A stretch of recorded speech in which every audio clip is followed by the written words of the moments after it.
It's a juicy party, yeah, you kid in. Grab a seat, drink, you know it's Jen. Okay. What's good, everybody? Welcome back to Jenn Juice. I'm your host, Jen. And today I brought some people with me. Give me 1 second. Don't say nothing. Because we've been talking about a lot of relationships and other subjects inside this podcast. I don't want to be the only one. I'm not going to be the only one talking. Today, we're bringing a different perspective into the juice box. Now, we're going to be talking about love. Not the little love like what's your love language or what's your dream date. We're going to be talking about something deeper. We're going to be talking about gender expectations, dating, money, sacrifice, standards, and vulnerability. And these are things that I expect from other people, you know. And there's some things that we're not going to agree on, and that's okay. Because we're figuring out, today's not figuring out who's right. It's about understanding why people see love differently. So before I start, I want to go through some ground rules. I want to establish something that's going to be different, but it's going to be, that's different. I'm going to be using language such as masculine presenting people and feminine presenting people throughout the conversation, along with the side of the words like man and woman. This topic is really about being exclusive and how people express themselves. So this conversation is going to be, it's really open up to men, women, non-binary people, trans people, queer people, everybody. So when you're speaking, speak from your own experience. You don't have to speak for the entire gender or the entire identity. So we're going to introduce everybody. So give us your name, how you identify. Tell us what you're drinking. I'm drinking water. And also answer this question: Who makes dating more difficult? Men / masculine presenting people, or women women / feminine presenting people? Who want to go first? Yes. Well, you're gonna have to break that down again. Okay. That was a lot of questions and so many, so much. But anyways, hey y'all, it's Nia back for another episode. You dig? I know it's been a long time, but be back, mother lovers. But yeah, what's the second thing? I know you said to say your name. Nia is off episode 2 of Jenn Juice. Just want to say that. Your name. You already did your name. What you identify as? So your pronouns. A female, she, her.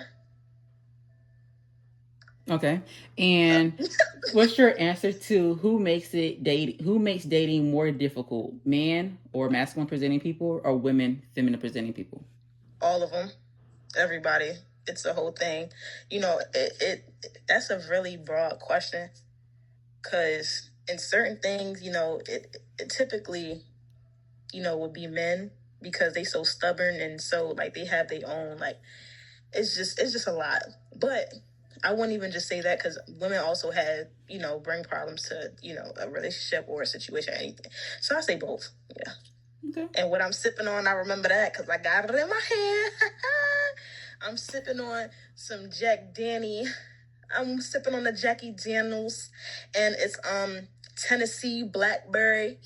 Y'all need to tap in. It's good. But yeah, sorry. Tap in. Okay. Period. Welcome. Who's next? Hey everybody, my name is Terrell. I am a first timer. Woo, yes. Okay, I identify he, him. And what am I drinking on? Mm-hmm. I am drinking on cherry gelato. Thank you very much. Yup.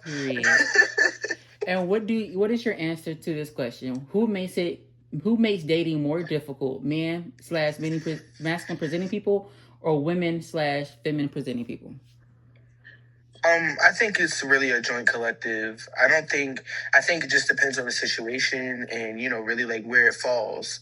I don't really think one particular one really like takes more than another. Like I said, I just think it depends on the situation and what's really going on at that time. Okay. And the next person, last person. What it do, baby?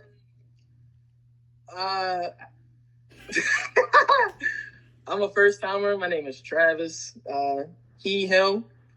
And as much as the crowd has already said, it's a joint thing, because everybody brings their own to the table or to a relationship or to love per se. So it's a joint thing. But what I'm drinking on. Period. Okay, so thank y'all for introducing yourselves. And so we're going to go into Act 1 of this podcast. What do we actually believe about love? So the first question, we're going to go right into, okay? So the first question... You say something? Sorry. No. Sorry. The song was popping up in my head. My fault. You're good. So what does being ready for a relationship actually mean to you? Is it in any particular order or? No, just anybody who wants to answer first. I honestly think, and I'm going to answer this one first. I think that being ready for love, that was the question, right? Yeah. Ready for a relationship. Yeah, like, personally, I really feel like it's just when you can mentally allow yourself to have someone else be connected into your life in a different type of way, you know? Mm-hmm. Like, because some people have been doing things by themselves or just used to doing things a certain way for so long. So in order for you to, like, be prepared, you got to be able to, like, you know, some people got to let go of that past. Some people have to be open to what the future has to offer. But ultimately, I think you just have to have an open mind and be ready for the changes in order to really, really, like, find love, you know? Okay, good answer. Anyone else?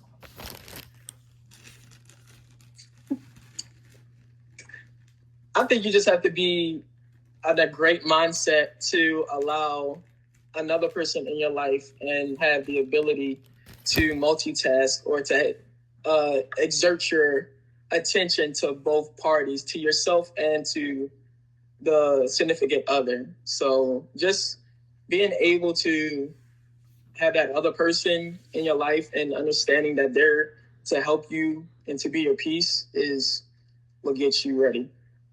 Okay. Thank you for answering.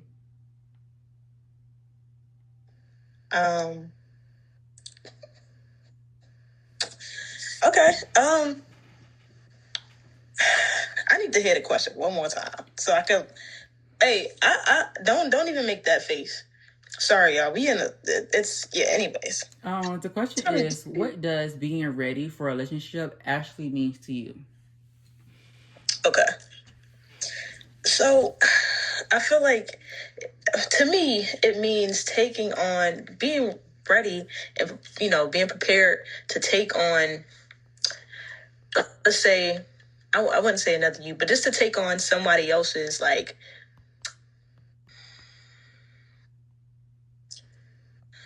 I'm trying to see how I could put it because I don't want to put it in a way that, could be taken wrong. I need to find my words. I'll come back to it. I really need to find my words. I was listening to everybody else, but the way I want to put it, it's not coming to my head right now. So I'm going to come back to it. Okay. Just remind me. If I remember myself, I got you. Okay. So we're going to go into question 2. Do you think people are dating for love or are they dating for what a relationship can provide them? I answer this. So I feel like people these days are just dating for not even just love, but they're dating for the what's the word I'm looking for? Thank you. That's a fair way to put it. Yeah, they're not really dating to be in a relationship, nor for the love. I really don't feel like nowadays people actually really know what they want in relationships. I feel like they just look for sexual, things just to like satisfy themselves and just, they don't really want to get to know the person that they quote unquote are talking to or wanting to be with. I feel like they just want to be with them for looks. It may benefit them in like certain ways, but I really feel like these days people don't get into relationships or want to be into relationships for love and the relationship. Okay. I love that answer. Thank you for answering. Anyone else?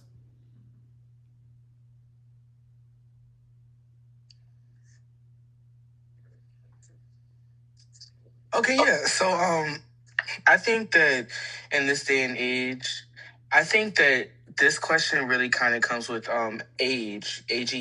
Like I really feel like, and this is just me, and from like looking at like my perspective of like what I feel like I've seen from social media and things like that. I feel like younger generations are like dating for the lust and like and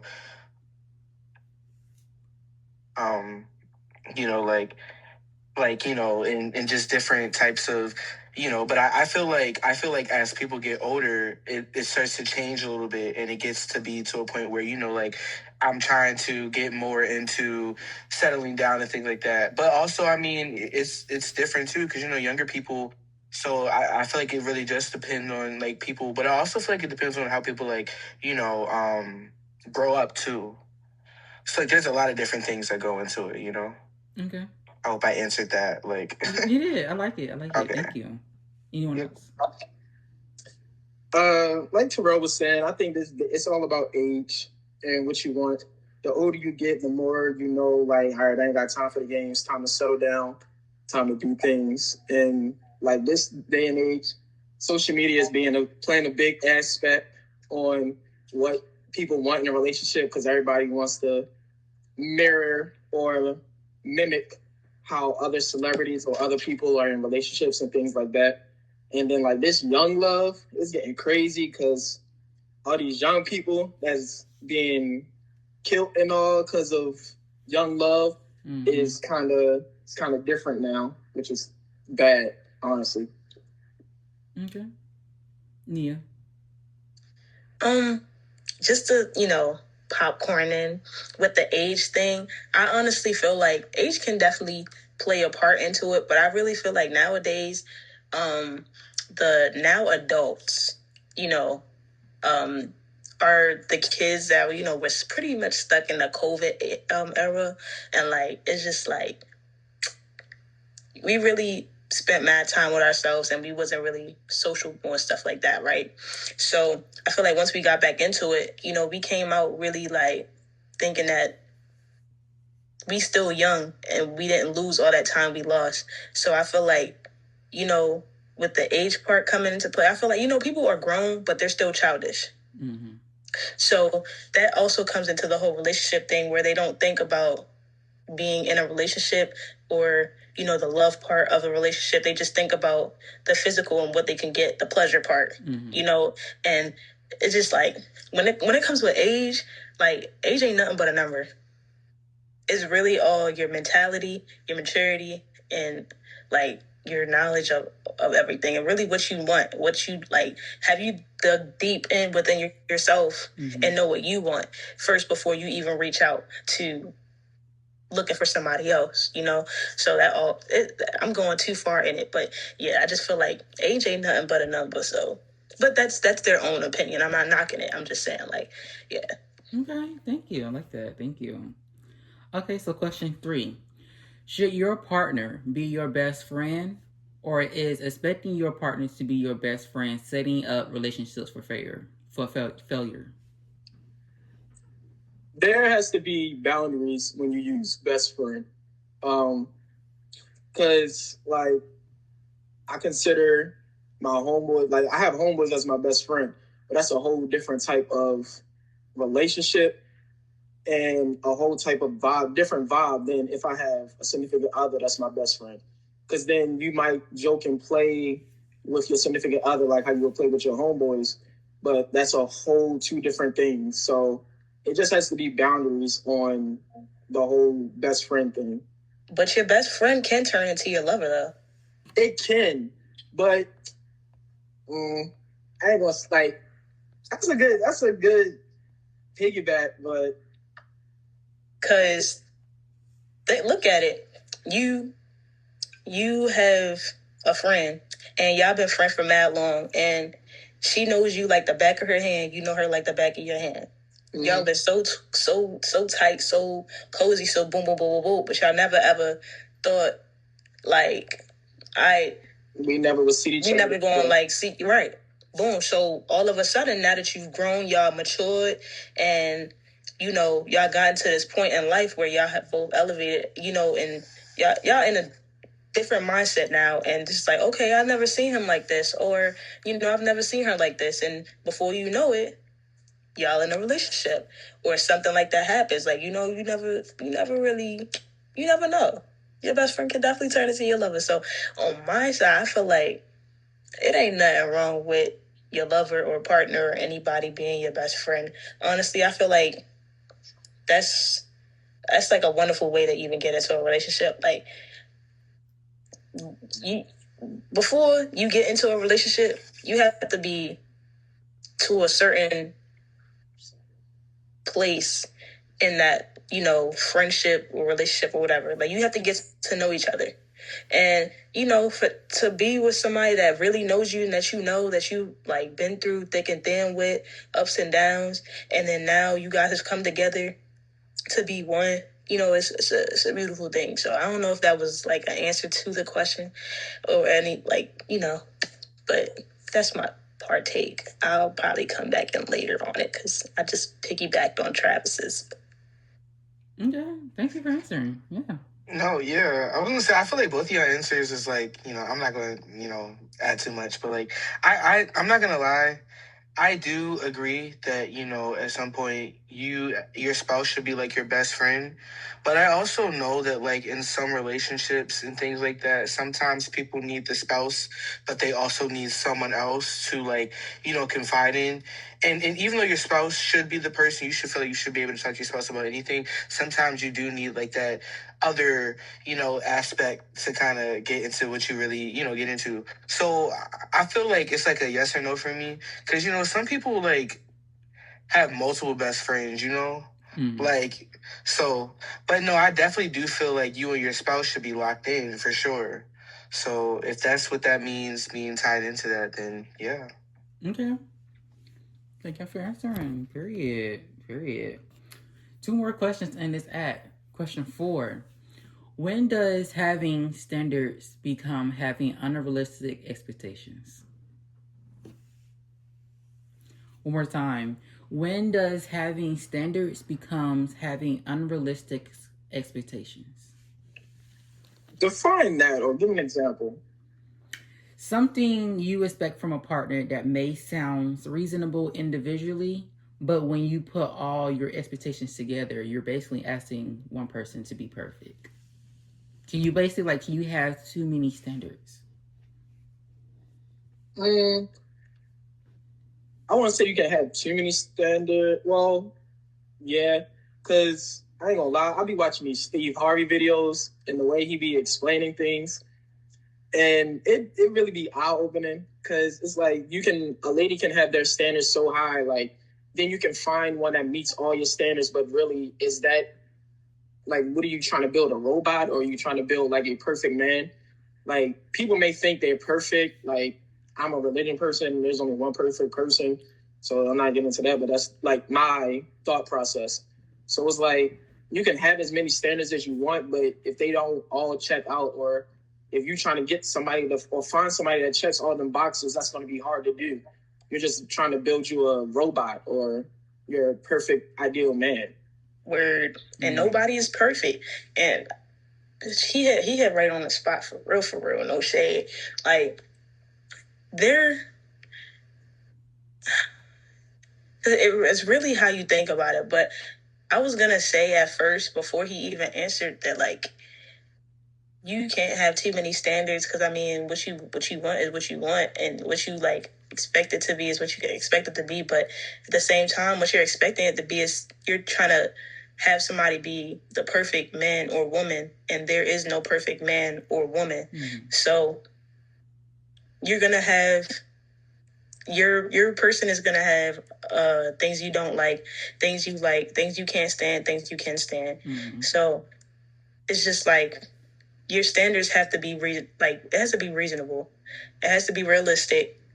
And you have to also within yourself, like, are you being insecure? Is that why your standards are so high on certain things?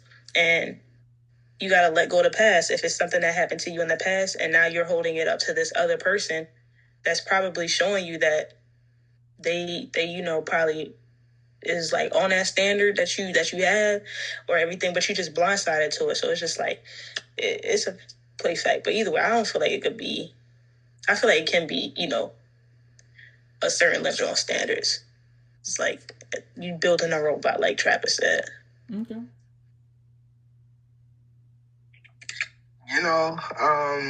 So I agree with everyone. I think standards is something to where, like, I think that people have different ideas of what standards are. Like, sometimes standards can be overbearing, but I also feel like having minimal standards, you know what I'm saying? Like, I think that, like, you don't want a robot. You don't want anybody, because if you have, like you said, too much high standards, and it's like you might not find somebody, or you might find the perfect person, but because they don't hit everything, you're blocking your blessing, whatever the case may be. But I also do feel like in this day and age, especially when you get older and things like that, you have to be more intentional about who you spend your time with and everything else. So, it's like I do think that some standards need to be set in place, but standards can definitely be to a point where it's like you're definitely like overdoing it. But I think having standards is something that you should still kind of low key think about, because you don't want to just, you don't want everybody to get in. So, yeah. Okay. And if you do, that's okay. No judgment. But, yeah. Nah, girl, you can't get into that cookie. Like, you cannot be a entree meal if everybody get a free sample. Hello. Okay. But again, though, do you? You know what I'm saying? No judgment. Yeah, no judgment at all. But you can't be that. You can curse on her. Mm-hmm. You can't be that bitch if everybody done hit that bitch. I'm just saying. Period. Okay, last question of this set. Do people want relationships, or do they want the feeling of being selected? The feeling of being selected, I feel like nowadays, some people actually may, be looking for a relationship, but I feel like now everybody is just looking to be wanted, to feel like they're loved and accepted. Like, because me personally, I'm not gonna lie, in a previous relationship, I had like jumped into it just because I was going through stuff and I didn't feel like I was, being seen or whatever. So, got into that.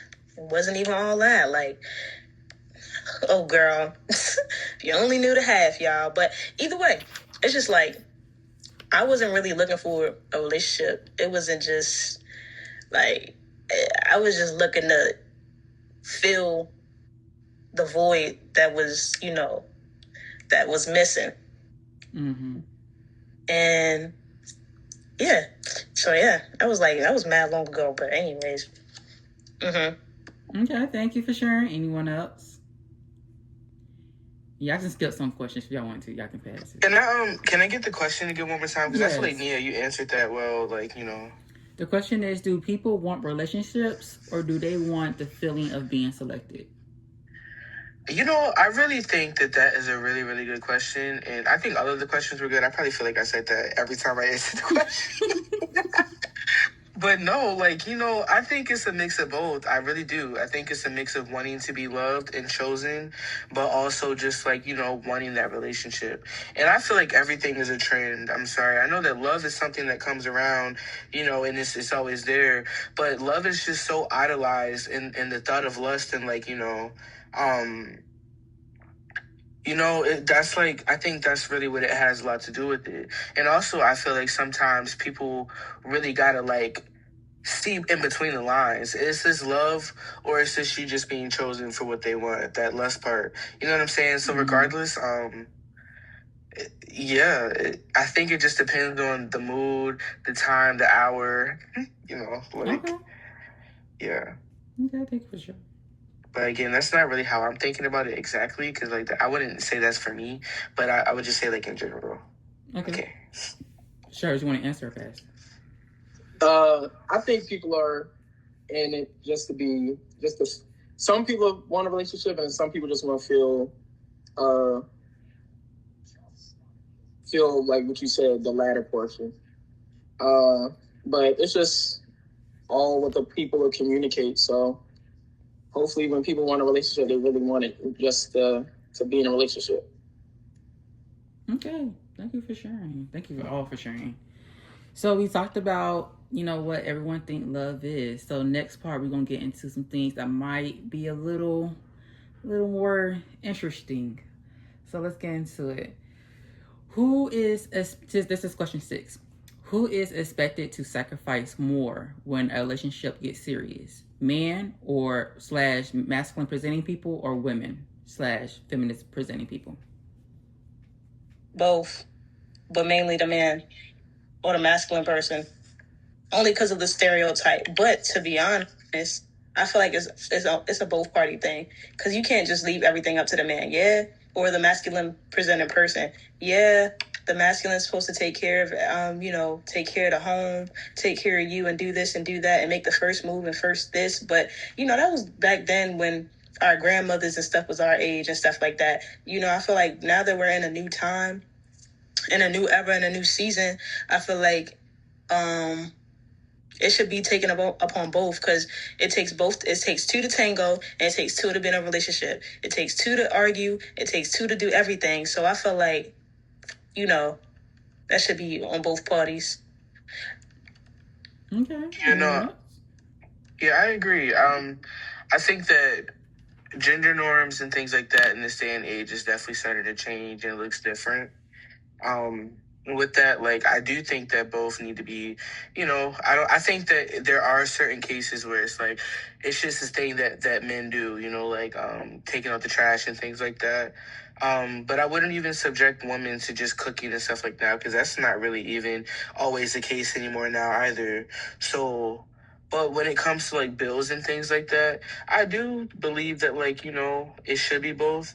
But I also understand that some people have households where it's just the man that covers it, and if the woman can, help out, she can. But but I also feel like if you don't have to, and I can do it, then let it be, right? But at the end of the day, I feel like it should be down to both, because nobody deserves to live their life and not be able to reap any of the benefits because they gotta hold everything down. Okay. Both sacrifice it's a both sacrifice. I ain't gonna say one sacrifice is more than the other, because it just depends on the relationship and the way the relationship is. But yeah, everybody was saying, it's the norms of how we grew up on. The man's supposed to take care of the family, this and the third, in which he's supposed to be the protector and the provider, yes. But then there's some women out there that are doing that as well, being a protector and a provider, because the man or the man's masculinity person isn't doing the best at the moment. But it's just all working out for real. Okay. Yeah, I feel like everything should be learned on both ends. I think Terrell said it. He said that some people grow up in a household with just the man or just the female, and yes, the female should grow up in the kitchen and learn what the female does, but I feel like the guy should, the male or the other gender should also everybody should be learning how to do everybody's job, because at the end of the day, when we all move out and be on our own and stuff like that, you're going to be by yourself. So you're going to need to know how to do everything. So I feel like, as I said again, it's a two-person thing. Okay. Question 7. Can our relationship really be equal when the people in it don't contribute the same things? So they're based off the same question. They're basically the same answers off of question 6, which I just gave. But can the relationship be equal? No, it ain't equal. It's greater than, equal to, more than, equal to, less than, equal to. It ain't gonna be no equal. I ain't gonna hold you. As me as a person, I don't know how to cook, but I know how to clean though. So if a person that makes cooking, it equal. Not always, because it takes more to cook than to clean. You gotta prepare. If you cooking, you gotta prepare, seasoning, sit there, watch the food. Cleaning, all I gotta do is make some dish soap, clean it and put it in the dryer or put it in the dishwasher machine.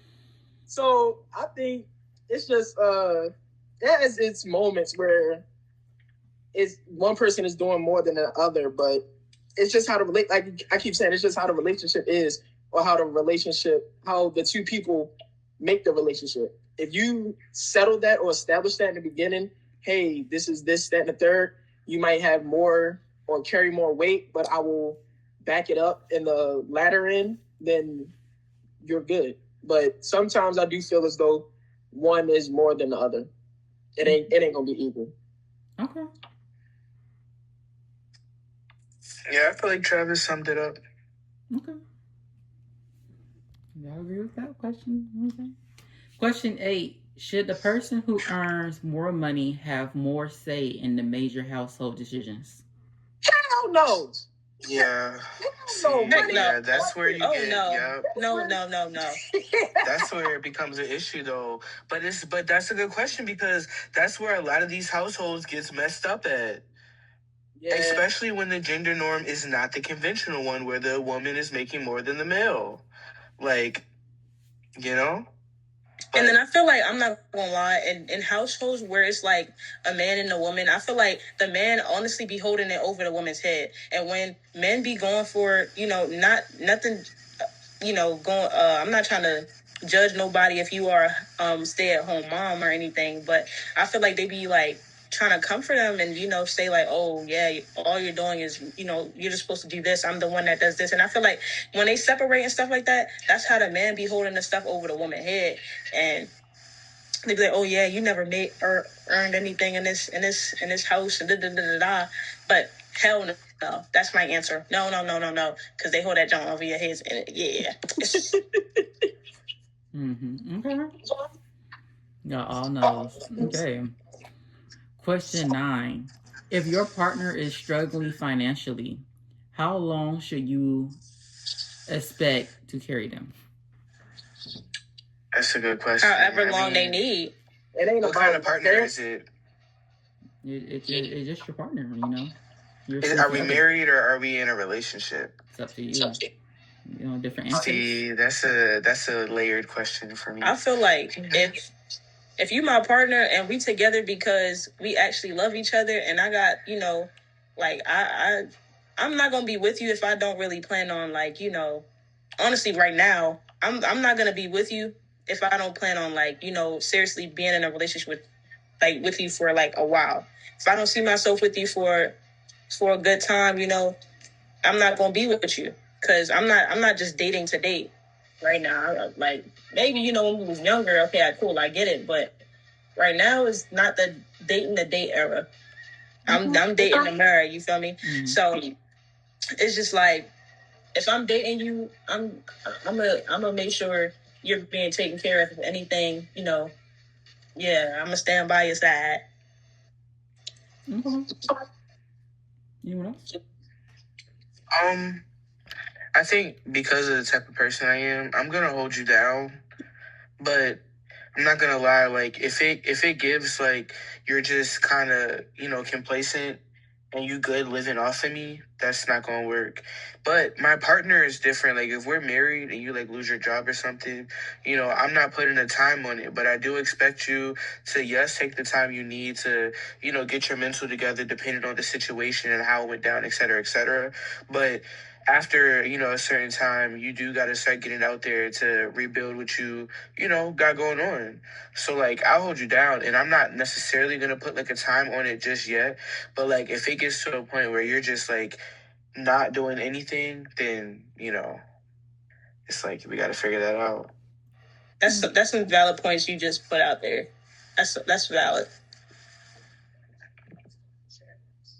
Okay, Travis, if you want to answer us fast. Oh no, everybody said about same thing. I'm just gonna hold you down until you can get back on your feet. Everybody has their rough moments, and it ain't always easy. Okay. Last question of this act. Can you genuinely love someone and still decide they are not good for your future? Absolutely. So absolutely. Yeah, face right there. That's the unfortunate part about it. Yeah. You gotta love them from far away. Or, yeah. Okay. Okay, so this act 3 is more looking within yourself, not the overall generalized answer of the society. I only have 2 questions for this part right here, just for time's sake. So for this question right here, this kind of goes into question 4, I believe. What does your dating history says about you? Not about your ex. What about you? Like, do you notice any patterns? People you're attracted to? What you tolerate? What you run from? What do you repeat?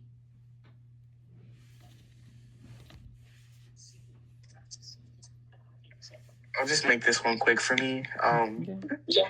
I just think that I've noticed that when I'm trying to pursue someone or something like that, I notice that I tend to make myself more available and more like susceptible to doing stuff that I wouldn't normally do, you know? Mm-hmm. So like in order to try to make it work. So like that's a pattern where it's like, can't do that because everybody don't deserve that. Okay. You want to?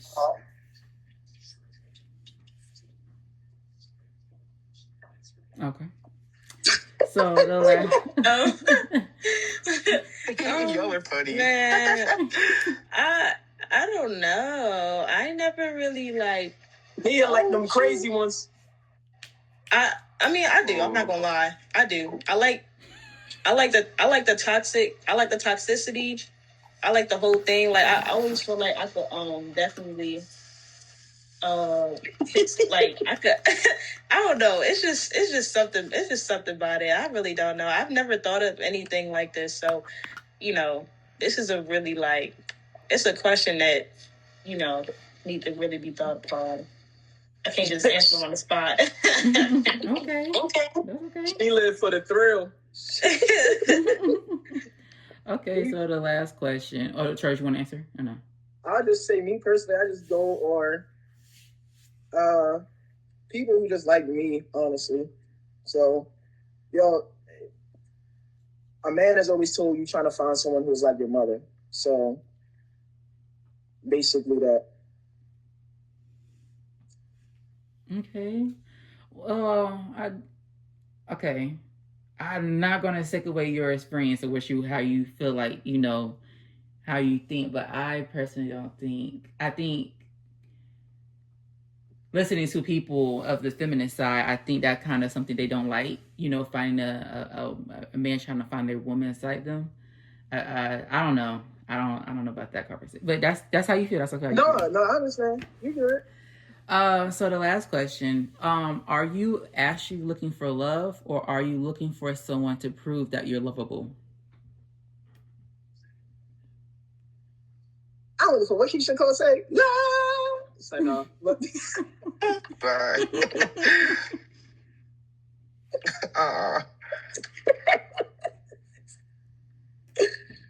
But no, I'm looking for love, honestly. Okay. I don't think I'm really looking for love. I'm definitely not looking for the assurance from anybody. I think I'm looking for consistency and like something right now, or not right now, but you know what I'm saying. Like I'm not looking for love or anything at the moment. Like I just think it just needs to be because like I think it's different. Like I feel like for some people, okay, because but yeah, for some people it's just like. Ultimately, like I don't know if people are ever particularly looking for just like love, like So like I feel like if it comes, it just has to be like what does that look like? But yeah. Okay. And the question is again, are you looking for love, or are you looking for someone to prove that you're lovable? Thank you.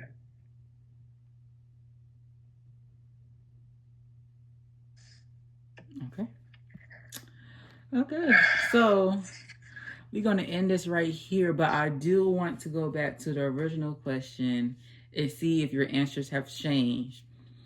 Who makes dating more difficult, men/masculine presenting people, or women/feminine presenting people? Both. Still both? Both of them.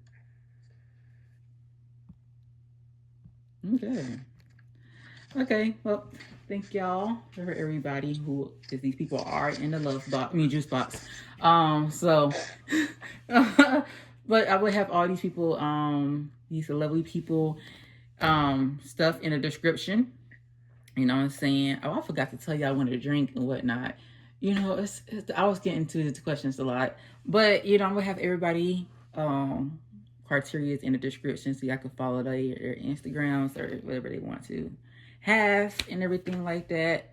Y'all want to say anything? Take a shot. Thanks for having me. Oh. Take a shot. Thank you for having me. Okay. Thank you for coming here. Yes, take a shot. Spin that. Spin that shit. Oh my God. Love yourself before you love somebody else. Word. Yes. If you don't love you, nobody else will love you. If you don't take care of you, nobody gonna take care of you. You gotta look out for you, man. Mm-hmm. If you don't look out for you first. No, really, I gotta put me first, Lucius. For real. You know what I'm saying?